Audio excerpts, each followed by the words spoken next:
I'm making this video to show what's going on with my 2008 Mercedes-Benz. For one reason or another, it's not starting.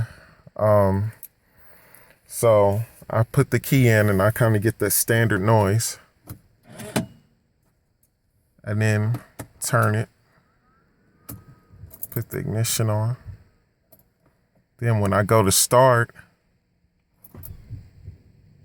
I just kind of get like a little electrical noise and nothing. I can put my foot on the brake and it'll let me move that and everything's normal. I did put a multimeter on the terminals under the hood, and it was showing about 12.4 volts. I don't really know what's going on. Any advice would be much appreciated.